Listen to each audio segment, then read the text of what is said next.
Hello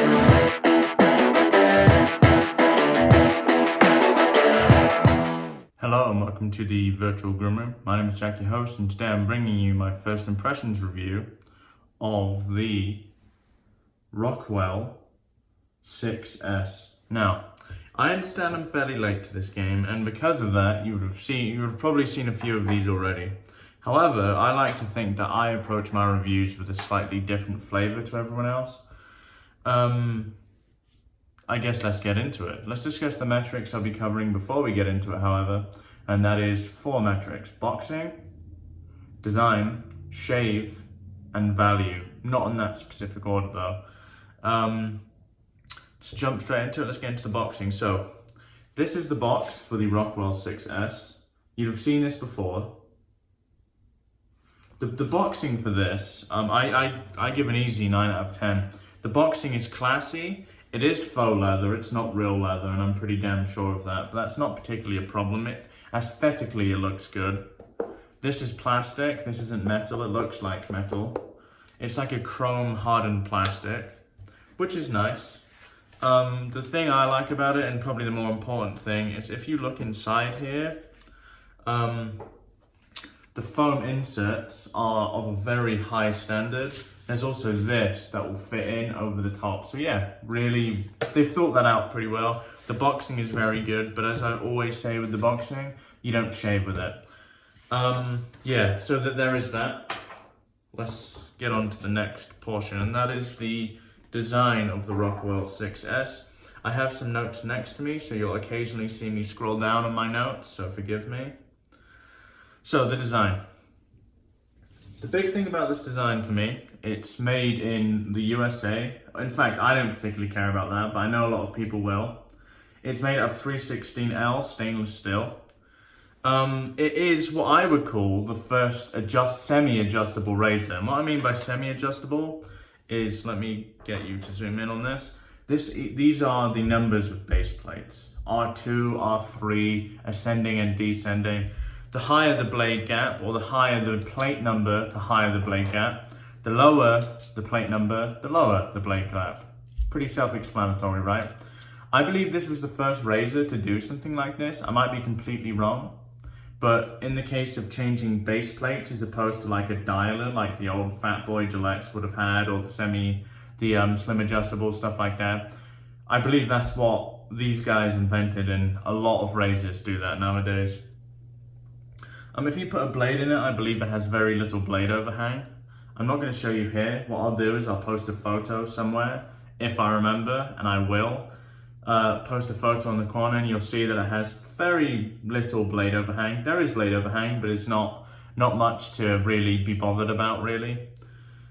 Big thing for me, this handle is a bit long, and let me show you what I mean. So I like my handles really, so my fingers can be like that. However, in order to grip this razor and have good control, I have to spread out all 4 of my fingers, and I'm not particularly a fan of how that's designed.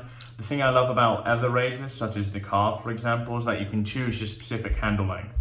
More effort for the manufacturer, but much, much better for the consumer, because this is a bit long for me. The handle, however, although how can I explain? It's not particularly to my taste in terms of the length. The handle has fantastic knurling on it. And because of the way they've kind of like machined this handle, it's not polished, it's not slippery, it's actually very matte. Like I'm pulling on the razor here, and if I grip hard, it doesn't come off easily, and good knurling is important. If you have wet hands, you're not gonna have a problem. So let's get into some of the more kind of technical aspects of the design of this. This razor is metal injection molded, as opposed to, I'd say, the stainless steel standard here, which is CNC machined.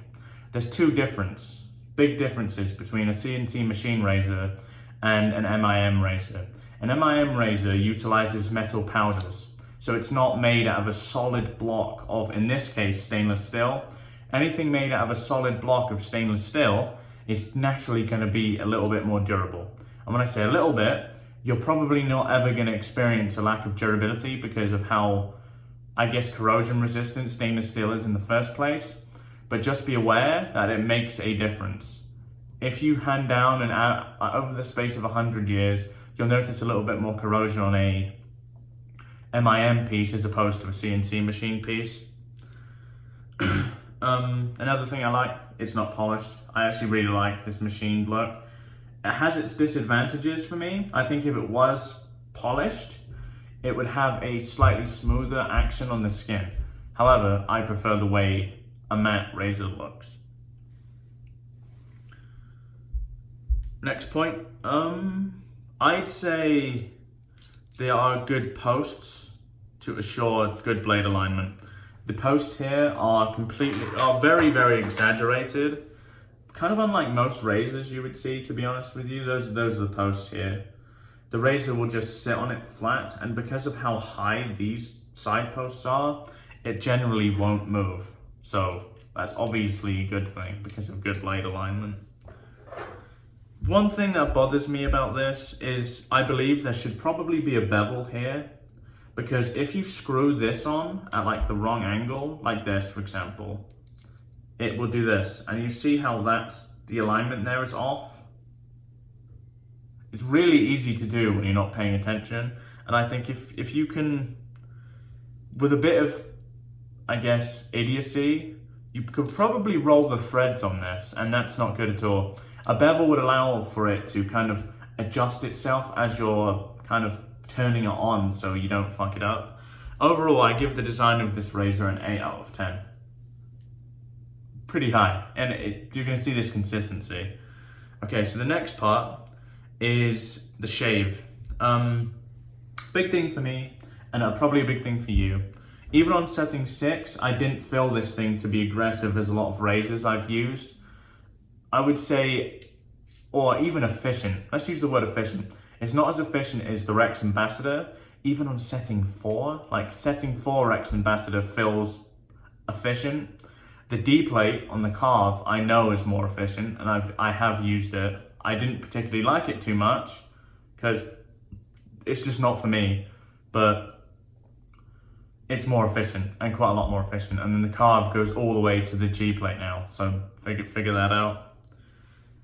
The big thing for me though, and the reason why I like this razor and that I will be keeping this razor around, let's say if I do have a heavier beard growth, it lasts and there won't be a problem. The fact that it's so versatile makes it good in regards to value.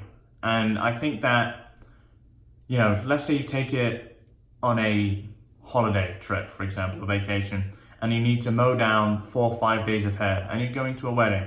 You want to look your best? This razor will do that for you. In fact, any razor will pretty much do that for you. So there is that. However, if you don't want to have a kind of like a slightly more efficient shave, you've got small amounts of beard growth, it can adapt to that because of how many settings it comes with. The durability and production of this means, well, so MIM, going back to that, means they can create more razors in bulk. When you're creating something in a CNC lathe or even a mill, you're making parts individually, and that takes longer and the production is harder to get right.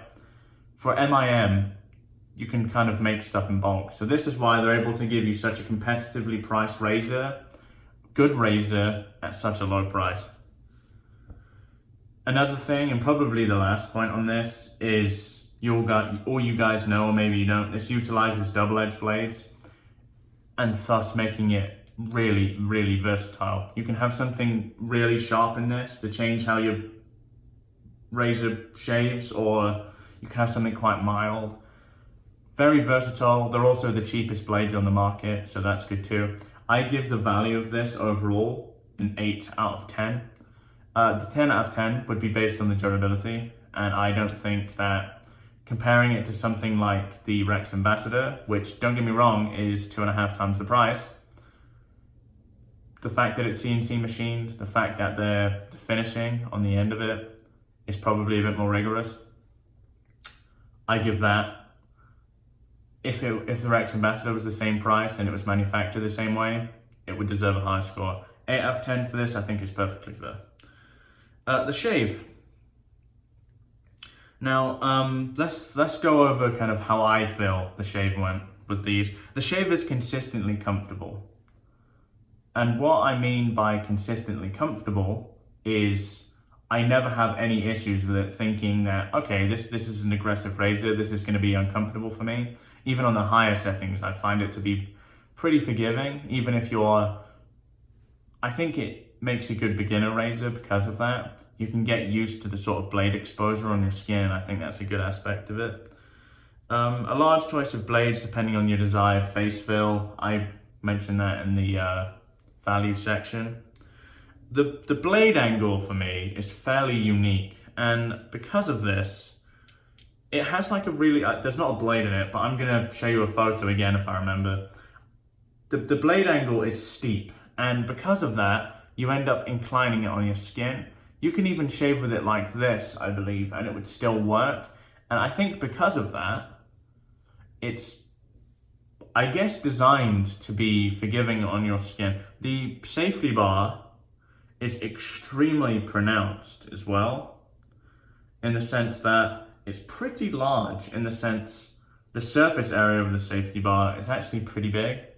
The shave overall for this razor gets an 8 out of 10. And the reason it only gets an 8 out of 10 is I believe that with the higher settings, there should be a noticeable amount of efficiency increase, and there isn't.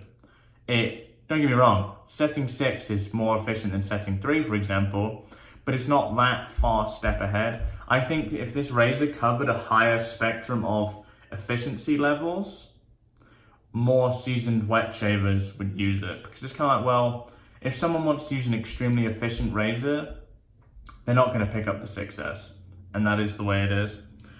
That's all 4 metrics. It scores pretty much across the board like an 8, which is pretty high. Here's my conclusion. I actually call this razor for anyone one of the must-buys in wet shaving. It's cheap, it's affordable, and the biggest thing for me is it's a comfortable shaver. I will keep this in my den. And to be honest, it's at a price where not everyone is going to be put off by this price. The Rex Ambassador, there were some people that looked at the Rex Ambassador's price and it's like, it's $250. Like, I'm not spending $250. This is $100. It comes with 6 settings to shave with, and I think that's fantastic value. Not only that, but as I said, it's a fantastic shaver. You'd be doing yourself a favor getting one. Fantastic for travel, fantastic for doing what you ever do. One of the most versatile razors, I think, period. And you'll see that if you get one. That is my first impressions review of the Rockwell 6S. I have another razor that has recently come in. It's another razor in the same ilk, I guess. It's one of the budget stainless steel razors, and you'll see that in an upcoming video. I'm not going to be releasing those first impressions / unboxing videos anymore. I'm going to do a shaving video with that specific razor and just make the intro quite a bit longer and introduce the video. Something in the same vein as like a Kevy Shaves would do. But yeah, if you've enjoyed the video, please leave a like, leave a comment below if you have something to say. If you're new around here and haven't yet considered subscribing, I'd really appreciate if you would consider it, because I'm trying to grow this channel, and with your help that becomes much, much easier.